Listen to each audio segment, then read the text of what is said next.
Ma belle-mère a donné l'intégralité de mon fonds d'études universitaires à son fils. Ricanant que je n'étais pas de la vraie famille. Elle a pâli lorsque l'exécuteur testamentaire de mon grand-père lui a signifié des documents juridiques et un avis d'expulsion. L'application bancaire a mis 4 secondes à se charger dans la navette du campus. Et pendant ces 4 secondes, je me souviens n'avoir pensé à rien du tout. Ni aux frais de scolarité, ni au fonds, ni à ma belle-mère. Et puis le montant a fini de s'afficher et il indiquait $0 là où il devait y avoir $41 160. Et j'ai ri. Vraiment ri. À voix haute. Seul. À 3 rangées de l'arrière de la navette de 14h47, parce qu'apparemment. C'est ce que mon cerveau fait au lieu de crier. J'ai actualisé. Toujours 0. J'ai actualisé à nouveau. Comme si le chiffre pouvait être embarrassé et se corriger si je lui donnais une seconde chance. Un homme de l'autre côté de l'allée a jeté un coup d'œil. Et j'ai réalisé que j'avais dit non à voix haute. Juste ce mot, plat et faible, et je ne m'étais pas rendu compte que je l'avais dit. J'ai appelé le numéro au dos de la carte. Musique d'attente. J'ai appelé ma belle-mère, Renata. Directement sur sa messagerie vocale. Je l'ai rappelé 90 secondes plus tard. Comme on le fait quand on pense que l'univers a peut-être juste besoin d'une deuxième tentative. Et j'ai eu la même voix plate et automatisée me disant de laisser un message après le bip.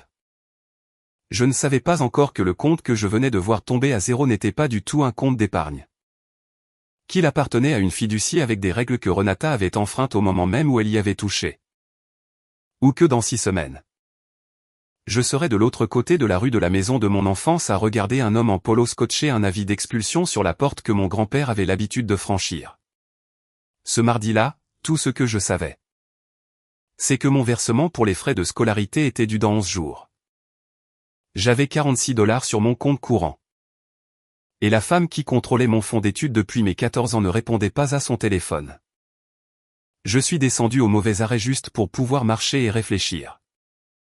J'avais traité ce fonds de la même manière que l'on traite un détecteur de fumée. En ayant confiance qu'il fonctionnait sans jamais le tester réellement. Pendant 3 ans, cela avait juste été une ligne sur un relevé. Un chiffre que Renata mentionnait occasionnellement au dîner. Quelque chose que mon grand-père Edwin Voss avait mis en place avant son décès. Quand j'avais 16 ans, il était déjà malade et n'était plus fait que de coups et d'opinions. Edwin avait bâti Voss Hardware à partir d'un seul magasin en 1979 pour en faire 11 magasins répartis sur 2 comtés. Quand il a vendu la chaîne en 2019, il a placé une partie de l'argent dans ce qu'il appelait, sans aucune conscience de la sinistre sonorité, le compte de Dana.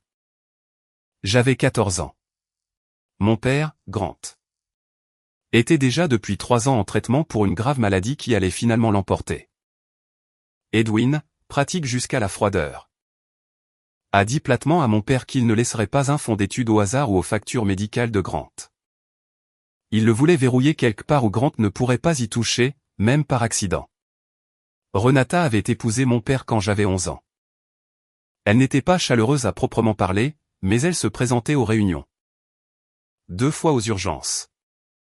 À absolument tous les rendez-vous médicaux de mon père au cours des 2 dernières années de sa vie.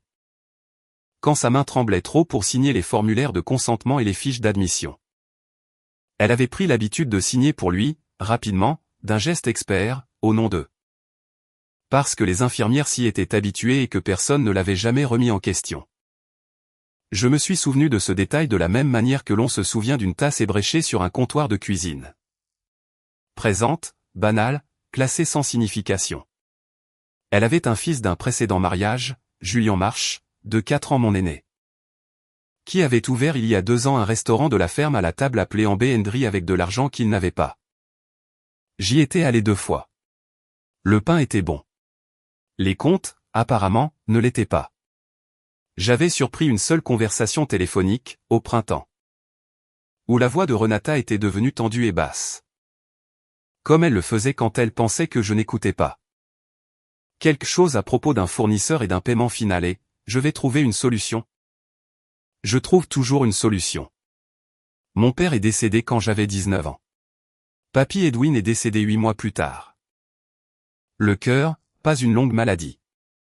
Rapide, dans son sommeil. Le bon genre de rapide, s'il en existe un. Après ça, il n'y avait plus que moi et Renata, et une maison avec trop de pièces, et un chien. Biscuit, qui dormait encore devant la porte de mon ancienne chambre chaque fois que je venais. Même si je n'y avais pas vécu depuis 3 ans.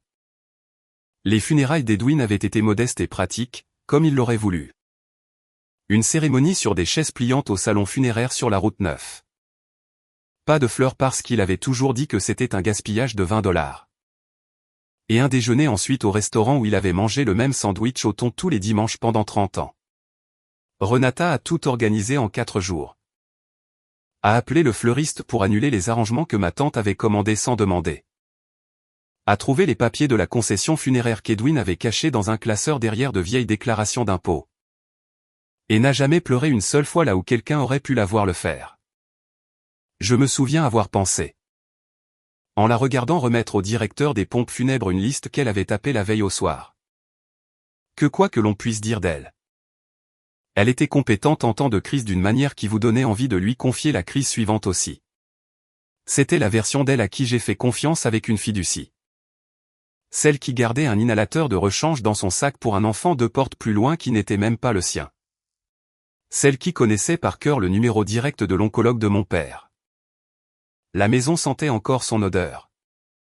Le café et le nettoyant au citron qu'elle utilisait sur les comptoirs. Il y avait toujours une tasse bleue ébréchée qui séchait dans l'égouttoir. Et Biscuit aboyait toujours exactement 2 fois après le camion du facteur et jamais après autre chose. Et j'avais grandi à l'intérieur de ce rythme particulier et banal d'une maison assez longtemps pour ne plus remarquer que c'était un rythme. J'ai remarqué la liste de courses à moitié finie collée sur le réfrigérateur avec un aimant de Voss Hardware. Lait, nourriture pour chien, demandez à Julien pour l'argent. Pendant environ une demi-seconde en juin, et je n'y ai prêté aucune attention. Les gens écrivent des pense-bêtes pour parler d'argent. Cela ne signifie rien jusqu'à ce que cela signifie quelque chose. Je lui ai fait confiance avec le fond parce que je n'avais aucune raison de ne pas le faire. C'était là tout le problème. Je suis allé en voiture à la maison ce soir-là. Renata était dans la cuisine, et il y avait une tasse bleue ébréchée sur le comptoir. La même. Toujours la même. Celle avec la fissure capillaire le long de l'anse qu'elle refusait de jeter. Et Biscuit dormait sous la table. Et pendant une seconde, tout semblait si normal que j'ai failli perdre mon courage. Le compte est à 0, ai-je dit à la place. Elle ne s'est pas retournée tout de suite. Elle rinçait une casserole, et elle a fini de la rincer, l'a posée dans l'égouttoir. Et s'est séché les mains sur le torchon accroché à la porte du four avant de me regarder. Cette pause m'en a dit plus que tout ce qu'elle a dit après. Le restaurant de Julien aurait fermé cette semaine, a-t-elle dit. Le fournisseur allait retirer la garantie du bail. Je l'ai déplacé pour couvrir la dette. Tu as déplacé $41 000. J'ai déplacé ce qu'il y avait. Mon estomac a fait ce que font les estomacs, il est tombé à travers le plancher. Et je me suis entendu poser la seule question qui comptait, qui était aussi la plus stupide. Parce que je savais déjà. Peux-tu le récupérer? C'est dépensé, Dana. C'est parti. Ça ne reviendra pas. Et puis, parce qu'apparemment ce n'allait pas être la pire partie de la conversation. Elle a ajouté plus bas, comme si elle me faisait une faveur en le disant enfin clairement. Tu dois comprendre. Julien est mon fils. Tu n'es pas vraiment de la famille. Pas comme lui. Je sais que c'est difficile à entendre. Mais je devais choisir. Et je l'ai choisi lui. Je voudrais vous dire que j'ai répondu quelque chose de dévastateur. Je ne l'ai pas fait. Je suis resté debout dans la cuisine de mon défunt père à côté d'un chien qui ne savait pas que quelque chose n'allait pas et j'ai dit. D'accord, d'une voix qui ne semblait pas être la mienne. Et je suis parti avant qu'elle ne puisse voir mes mains trembler sur la poignée de la porte. Je me suis dit, en rentrant en voiture, que c'était toujours techniquement mon argent. Qu'il y aurait des papiers, une exception pour difficultés financières, quelque chose. Je me suis dit qu'elle paniquait. Que la panique fait dire aux gens des choses cruelles qu'ils ne pensent pas. J'ai cru cela pendant encore environ 4 jours. C'était la dernière chose à propos de toute cette situation que j'ai pu croire gratuitement. Ma colocataire, Nor, était encore debout quand je suis rentré à notre appartement ce soir-là. Assise en tailleur sur le canapé à corriger des rapports de laboratoire avec une tasse de thé refroidi à côté d'elle. Elle a jeté un coup d'œil à mon visage et a posé les papiers sans d'abord demander ce qui n'allait pas. Ce qui, j'ai toujours pensé, est la véritable définition d'une bonne amie. Je lui ai tout raconté, le solde à zéro, la cuisine. La phrase sur le fait de ne pas être vraiment de la famille. Et elle est restée silencieuse pendant un long moment après. Assez longtemps pour que je pense que j'en avais peut-être trop dit et que j'avais rendu les choses gênantes. Elle t'a dit ça en face, a finalement demandé Nor. Au-dessus d'un évier. D'accord, a-t-elle dit, sur le ton de quelqu'un qui recalibre un plan. Alors voici ce que nous n'allons pas faire. Nous n'allons pas faire le truc où tu te sens coupable d'être en colère parce qu'elle est aussi en deuil ou quoi que ce soit. Tu peux ressentir les deux.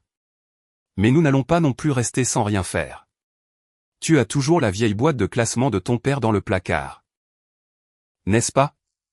Celle avec ses dossiers médicaux? Je l'avais. Cela semblait étrange à chercher à 11 heures du soir, mais nous l'avons sorti quand même. Et quelque part dans une pile de refus d'assurance et de documents de soins palliatifs. J'ai trouvé 3 formulaires de consentement de sa dernière année de traitement. Chacun signé Renata Voss au nom de Grande Voss, d'une écriture rapide et expertée. Je l'ai remarqué pour la première fois avec une réelle attention. Pas particulièrement proche de la signature réelle de mon père. Je ne savais pas encore ce que cela finirait par signifier.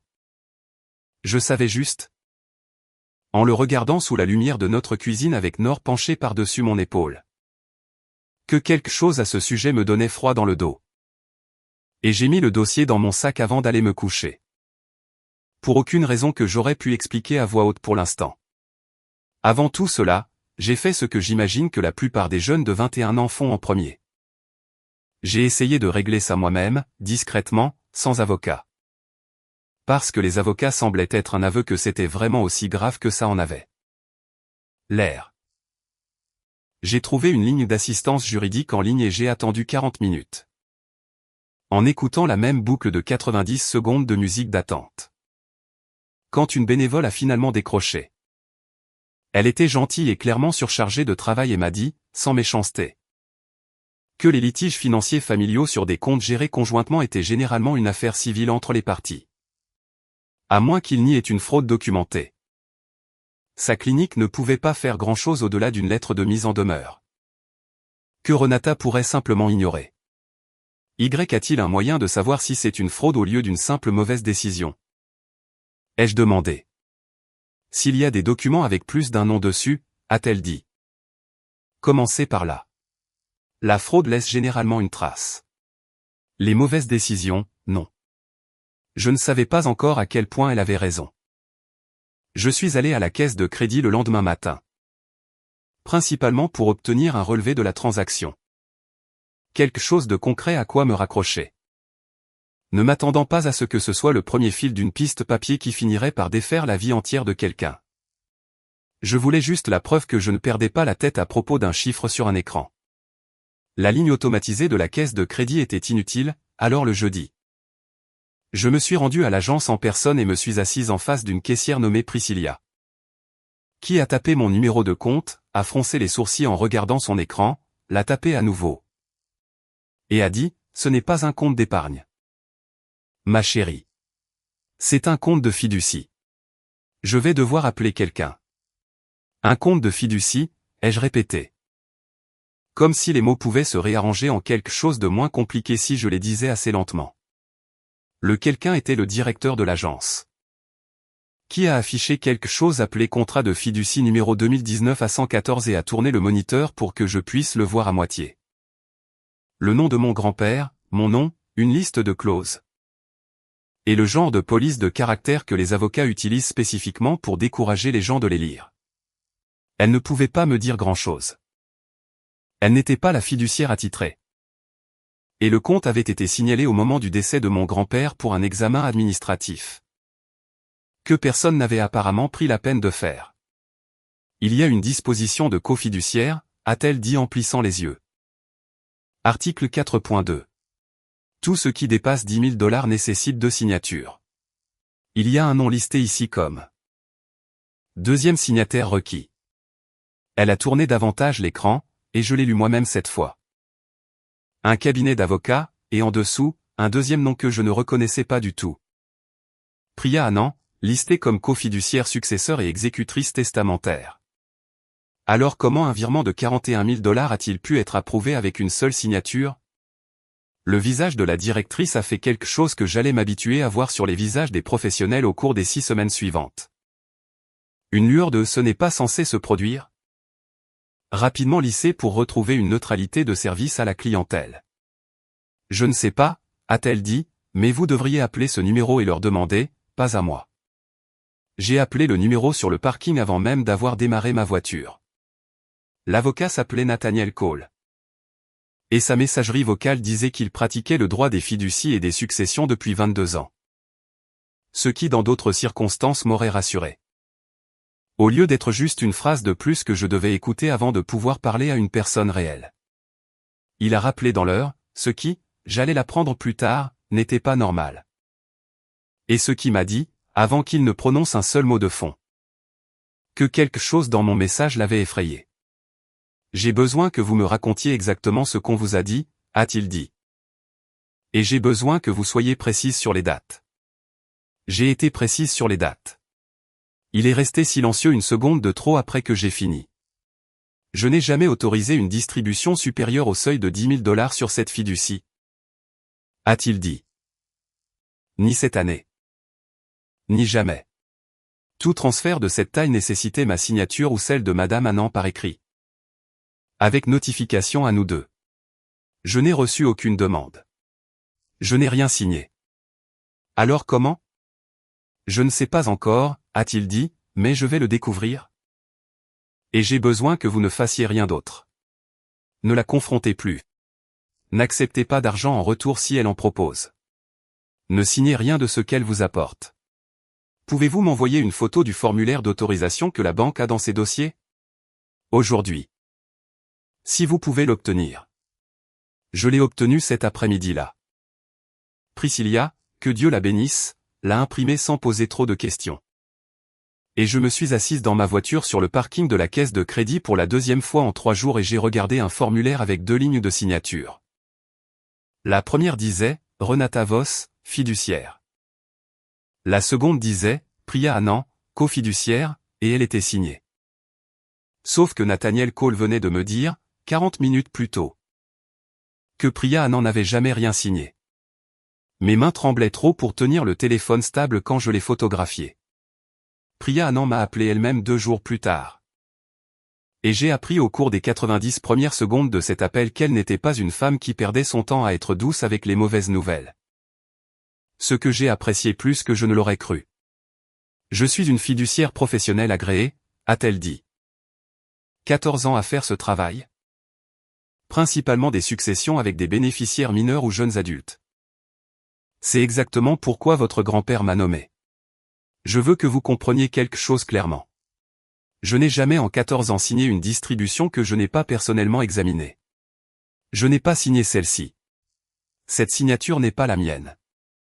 Comment le savez-vous avec certitude? Ne pourrait-ce pas être juste parce que je tiens un registre des signatures pour exactement cette raison. Et parce que la boucle du EPI dans cette signature est incorrecte. Et parce que j'étais à Denver à une conférence à la date indiquée sur ce formulaire. Avec environ 40 témoins et une carte d'hôtel qui le prouve. Sa voix était plate, professionnelle, et en dessous. Je pouvais entendre quelque chose que j'ai mis une seconde à identifier. Elle était en colère pour moi. D'une manière qui m'a fait me sentir moins seul que je ne l'avais été en 11 jours. J'ai soumis ceci à une experte en examen de documents. Elle s'appelle Dr Elena Brandt. 20 ans à faire exactement ce genre de travail pour les tribunaux de cet État. Si cette signature est falsifiée, elle sera en mesure de le dire d'une manière qui tiendra la route. J'ai pensé aux rendez-vous médicaux, aux formulaires d'admission, au nom d'eux. Je n'avais dit ce détail à personne. Je ne m'étais même pas vraiment permis d'y penser en relation avec tout cela. Mais assise dans mon appartement ce soir-là. J'ai finalement laissé la pensée se former complètement. Elle avait eu 6 ans de pratique à signer un nom qui n'était pas le sien sans que personne ne le remette en question. Le rapport du docteur Brandt est revenu 9 jours plus tard. 14 pages. La plupart étant des analyses de traits et des comparaisons de pression du stylo que je ne comprenais pas. Et un paragraphe vers la fin que j'ai lu environ 6 fois. La signature mise en cause présentait des schémas de levée de stylo incohérents et une formation des lettres divergentes par rapport à 11 exemples vérifiés de la signature authentique de Priya Anand. Avec un niveau de confiance que le rapport qualifiait de élevé à certains points. En termes simples, quelqu'un l'avait falsifié. Et il n'y avait qu'une seule personne qui avait eu à la fois les documents de la fiducie et une avance de 6 ans pour imiter une signature sous pression. Renata m'a appelé la veille de l'audience. J'ai failli ne pas répondre. Et puis je l'ai fait. Parce qu'une partie de moi voulait encore l'entendre l'expliquer d'une manière qui rendrait la signature falsifiée sensée. Il n'y en avait pas. Mais je l'ai laissé essayer quand même. Je ne suis pas une mauvaise personne, Dana, a-t-elle dit. Et sa voix n'avait rien de la platitude de cette nuit dans la cuisine. Elle était faible, rapide, la voix de quelqu'un qui n'avait pas dormi. Tu dois comprendre ce que c'est que de voir ton enfant perdre tout ce qu'il a construit et de savoir que tu as un moyen de l'arrêter. Tu comprendras quand tu auras tes propres enfants. Je me suis dit que c'était une formalité. Je me suis dit que Priya aurait dit oui si j'avais demandé. Je me suis dit tellement de choses. Mais tu ne lui as pas demandé. J'avais peur qu'elle dise non. Une longue pause. Elle aurait dit non. Donc tu savais. Je savais, a-t-elle dit, et pendant une seconde. J'ai presque senti quelque chose s'adoucir en moi, jusqu'à ce qu'elle ajoute plus bas. Comme si c'était une réflexion après coup au lieu d'être le point principal.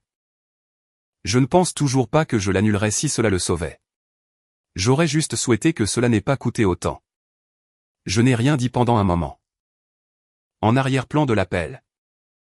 Je pouvais entendre Biscuit aboyer après quelque chose devant sa fenêtre. 2 fois. Comme il le faisait toujours. Et jamais une 3e fois. J'espère que l'audience sera clémente avec toi, ai-je finalement dit. Et je le pensais plus que je ne m'y attendais. Et puis j'ai raccroché avant que l'une de nous deux ne puisse dire quelque chose qui rendrait le lendemain plus difficile qu'il ne l'était déjà.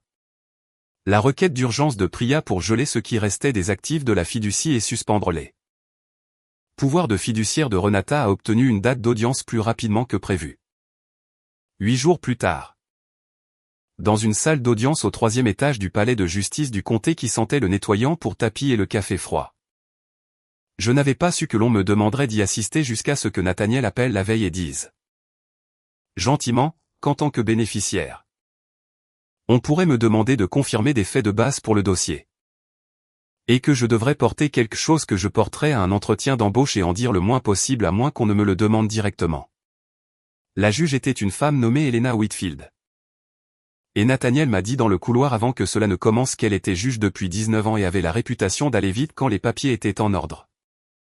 Et d'aller encore plus vite quand quelqu'un essayait de lui faire perdre son temps. L'avocat de Renata. Un homme corpulent qui n'arrêtait pas de toucher sa cravate comme si elle l'étranglait. A soutenu qu'un gel d'urgence était prématuré. Que le rapport d'expertise était l'opinion d'un expert. Que sa cliente méritait la chance de répondre avant que son autorité ne lui soit retirée. La juge Whitfield n'a même pas levé les yeux du dossier. Maître, j'ai une comparaison de signature avec un indice de confiance dans les 90%. Une déclaration sous serment d'un employé de banque selon laquelle ce transfert a contourné une exigence de cosignature documentée. Et une bénéficiaire qui est une étudiante universitaire risquant un retrait imminent de son programme. Votre cliente aura toutes les occasions de répondre à la plainte sous-jacente. Ce qu'elle n'aura pas. Pendant que cette affaire est en cours. C'est le contrôle continu et non supervisé de fonds qu'elle a déjà été crédiblement accusée de détourner. Elle a signé l'ordonnance devant nous. Fiducie suspendue avec effet immédiat. Priya Anand nommé seul fiduciaire par intérim. Actif restant de la fiducie gelée, en attendant l'issue de la plainte pour fraude. Et toute l'audience a duré moins de 20 minutes. Renata ne m'a pas regardé une seule fois pendant tout ce temps. J'attendais qu'elle le fasse, et elle ne l'a pas fait. Et d'une certaine manière, c'était pire que si elle l'avait fait. Dehors, sur les marches du palais de justice. Nathaniel m'a dit que l'ordonnance autorisait également Priya à soumettre officiellement la demande d'indemnisation au titre de la caution fiduciaire au nom de la fiducie. Ce qui était la première fois que quelqu'un me parlait du mot caution. Un détail qui, 2 semaines plus tard, finirait par avoir plus d'importance que presque tout ce qui s'est passé ce jour-là. Je voudrais dire que je me suis senti triomphante une fois l'ordonnance de gel signée et Priya officiellement en contrôle. Principalement, je me sentais nauséeuse. Et puis, 2 jours après l'audience, j'ai ressenti quelque chose de pire. Parce que c'est à ce moment-là que le deuxième front s'est ouvert. Et j'ai réalisé qu'il ne s'agissait plus seulement de l'argent. Nathaniel a appelé pour me dire qu'une fois la fraude confirmée sur une fiducie, l'obligation de l'exécuteur n'est pas seulement de poursuivre les fonds manquants. C'est d'auditer tout ce que le fiduciaire en infraction a jamais touché. Et quand l'équipe de Priya a examiné l'historique complet des distributions de la fiducie remontant à 2019, ils ont trouvé quelque chose que personne n'avait pensé à demander, la maison. La maison de mon enfance, celle avec biscuit dormant devant la porte de mon ancienne chambre, n'avait pas été achetée en pleine propriété par Renata et mon père. Elle avait été achetée en utilisant une distribution anticipée de la fiducie. Un retrait de $180 000 qu'Edwin avait lui-même approuvé avant son décès. Structuré spécifiquement comme un domaine viager. Renata pouvait y vivre, sans loyer.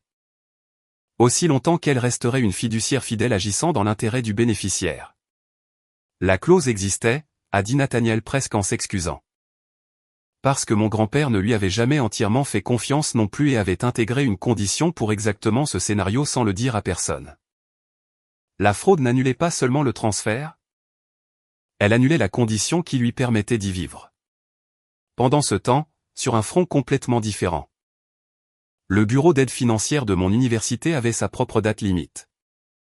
Une qui ne se souciait pas le moins du monde des fiducies ou des experts en criminalistique. Je me suis assise en face d'une femme nommée Odalie Ferreira, directrice de l'aide financière. 11 ans à ce poste. Une photo encadrée de 2 enfants sur son bureau légèrement tournée vers les visiteurs comme si elle voulait que vous les voyiez. Je comprends que cela est hors de votre contrôle, a-t-elle dit, sans méchanceté. Mais la politique de l'université n'a pas d'exception pour les litiges en cours. Si le solde d'automne n'est pas réglé ou si un plan de paiement n'est pas en place d'ici le 14, vous serez administrativement retiré de vos cours. Je peux garder votre place. Mais je ne peux pas la garder au-delà de cette date. 14 jours. 14 jours pour résoudre un problème que 11 jours d'avocat n'avaient pas encore résolu. J'ai fait le calcul en retournant à ma voiture. 3 ans sur un diplôme de 4 ans, à 17 crédits de la fin, et une belle-mère qui m'a dit, calmement, au-dessus d'une tasse bleue ébréchée, que je n'étais pas vraiment de la famille. Les 2 horloges sont entrées en collision presque le même jour. Et je me souviens de cette période moins comme une séquence d'événements que comme une série de sensations physiques. Mes mains n'arrêtaient pas de trembler pendant mon service du jeudi à la bibliothèque. Assez fort pour qu'un collègue me demande si j'allais bien. Et j'ai menti en disant que c'était des allergies. J'ai arrêté de pouvoir prendre mon petit déjeuner. Je ne pouvais tout simplement pas faire passer la nourriture au-delà du nœud dans ma gorge avant 10 heures du matin. 2 fois, j'ai pris mon téléphone pour appeler Renata. Pas pour crier. Juste pour demander une fois de plus s'il y avait une version de cette histoire où elle avait retrouvé une partie de l'argent. Et les 2 fois, j'ai reposé le téléphone avant de composer. Parce que la voix de Nathaniel était dans ma tête. N'acceptez pas d'argent en retour. Ne signez rien. Priya a déposé la demande de caution le même après-midi que la juge Whitfield a signé l'ordonnance de gel. Et pendant 4 jours, le plan a tenu exactement comme il était censé le faire. Un souscripteur a confirmé la réception, a attribué un numéro de dossier. A promis une décision dans la semaine. Puis, le 5e jour, avec 9 jours restants avant la date limite prolongée d'Odalie Ferreira. Le bureau du souscripteur a rappelé Priya et a dit qu'ils avaient besoin d'une 2e copie notariée du rapport du Dr Brandt avant de pouvoir débloquer les fonds. Parce que leur politique interne exigeait une certification originale, et non une copie numérisée. pour les réclamations dépassant un certain seuil en dollars. Le docteur Brandt était à une conférence à Chicago et ne serait pas de retour pour renotarier quoi que ce soit avant 3 jours.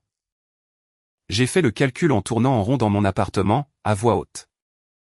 Comme si dire les chiffres les rendrait plus petits. 9 jours, moins 3 jours pour que le docteur Brandt rentre. Moins le temps que prendrait le souscripteur après cela. Ça ne marchait pas. Je me suis assise par terre dans ma cuisine, le dos contre le placard. L'endroit exact où je me retrouverai une semaine plus tard, bien que je ne le sache pas encore. Et pour la première fois depuis le début de toute cette affaire, je me suis permis de penser à ce que le retrait signifiait réellement. Ne pas finir, l'expliquer à mon conseiller, l'expliquer à n'importe qui.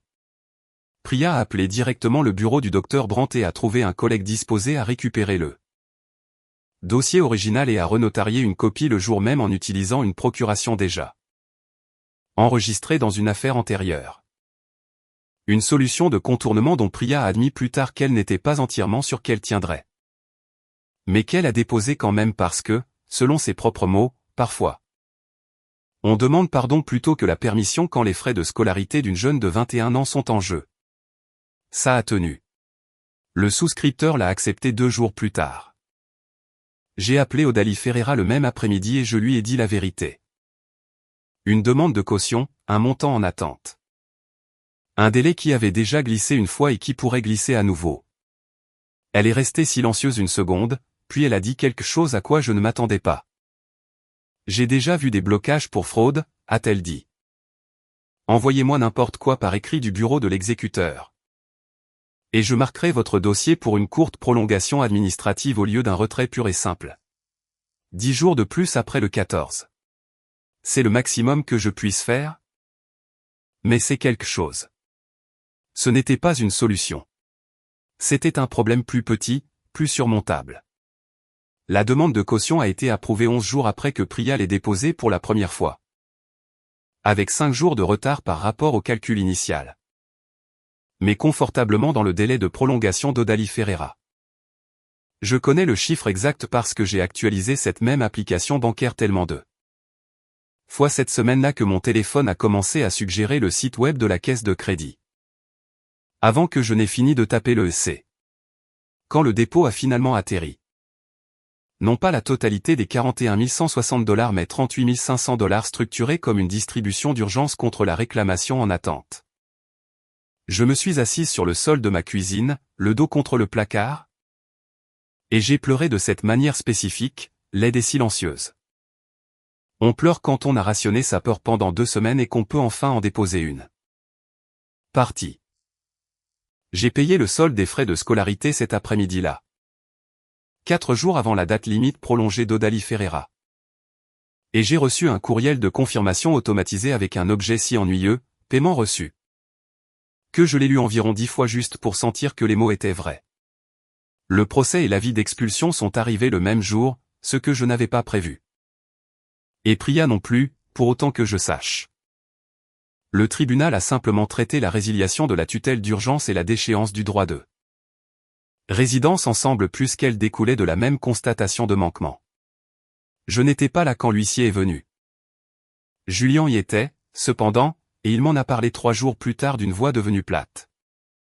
Avec quelque chose entre le choc et la honte. Renata avait été dans la cuisine, cette tasse, quand un homme en polo a frappé. A demandé de confirmer son nom, et lui a remis 2 enveloppes. L'une, une plainte civile pour manquement à l'obligation fiduciaire et fraude, l'autre, un avis de quitter les lieux dans les 30 jours. L'avocat de la fiducie citant la condition de domaine viager annulée. Julien a dit qu'elle avait lu la première page du procès debout au comptoir et qu'elle avait dû s'asseoir avant de finir la 2e enveloppe. Et que ses mains, son mot, pas le mien, n'arrêtaient pas de trembler. Je ne me suis pas sentie triomphante quand il m'a dit ça. Je me sentais plutôt fatiguée. Quelque part sous la colère que j'avais portée pendant 6 semaines. Je comprenais exactement ce qu'elle avait eu peur de perdre. Parce que je l'avais vu en avoir peur pendant 2 ans avant que tout cela n'arrive. Un fils sur le point de perdre tout ce qu'il avait construit. Et une femme qui a décidé en un mauvais moment que le protéger valait la peine de trahir la confiance d'un homme décédé et de falsifier la signature d'une collègue décédée. Non, d'une collègue vivante, pour le faire. Cela ne le rendait pas juste. Cela ne donnait pas non plus l'impression que l'expulsion était une justice. Cela donnait l'impression d'être une conséquence, ce qui n'est pas la même chose, et ce qui. J'ai décidé depuis, étant fait le mot le plus honnête. L'unité des crimes financiers du procureur a examiné le renvoi pour faux et a finalement refusé de porter des accusations criminelles. Non pas parce que les preuves étaient minces, mais parce que Nathaniel a d'abord négocié un jugement par consentement civil. Restitution complète à la fiducie, remboursée sur 4 ans. Garantie par les comptes de retraite restants de Renata. Avec une clause explicite selon laquelle tout paiement manqué rouvrirait automatiquement le renvoi pénal. Les procureurs préfèrent voir l'argent effectivement remboursé plutôt que de voir quelqu'un finir derrière les barreaux et ne rien payer. M'a-t-il dit, quand j'ai demandé pourquoi cela semblait suffisant. Je n'étais pas sûr que c'était suffisant. Je n'étais pas sûr non plus que finir derrière les barreaux aurait semblé être plus. La dette du restaurant de Julian, pour ce que ça vaut, est restée exactement là où elle devait être. Avec Julian. Nathaniel s'en était assuré dès le début. En signalant les fonds comme obtenus de manière inappropriée afin qu'aucune partie de l'effort de recouvrement de la fiducie ne touche directement les livres d'Ambé-Hendry. Il a fermé quand même, 4 mois plus tard. Pour des raisons qui n'avaient rien à voir avec tout cela et tout à voir avec un mauvais bail et une chambre froide encore pire. Je suis retourné à la maison une fois, vers la fin des 30 jours. Pour récupérer une boîte de vieux outils de mon père qu'Edwin lui avait laissé et que je voulais avant que les déménageurs ne touchent à quoi que ce soit. Renata emballait de la vaisselle dans du papier journal à la table de la cuisine. Et elle a levé les yeux quand je suis entré, et pendant une seconde. Aucune de nous deux n'a rien dit. Je l'ai fait pour lui, a-t-elle finalement dit. Tu dois comprendre ça. Je le comprends, ai-je dit, et je le pensais. Puis j'ai pris la boîte, et à la porte, je me suis arrêté. Parce qu'il y avait une chose que je n'avais pas encore dite. Et c'était la seule chose que je voulais vraiment dire. Pour ce que ça vaut, lui ai-je dit. La caution de la fiducie m'a couverte avant que tu n'aies fini d'emballer une seule boîte. C'est drôle comme les gens se manifestent vite quand on est vraiment de la famille. Elle n'a pas répondu. Je n'ai pas attendu de réponse. J'ai toujours le courriel de confirmation. Paiement reçu. Je l'ai gardé, non pas parce que j'ai encore besoin de preuves. Le rapport du docteur Brandt et les documents de Priya s'en sont chargés. Mais parce que c'était la première bonne nouvelle que j'ai eue en 6 semaines. Et une partie de moi veut toujours pouvoir l'ouvrir et me souvenir exactement de ce que l'on ressentait le jour où le soulagement est enfin arrivé. Biscuit vit avec moi maintenant. Cette histoire est entièrement fictive et destinée uniquement à des fins de divertissement et d'éducation.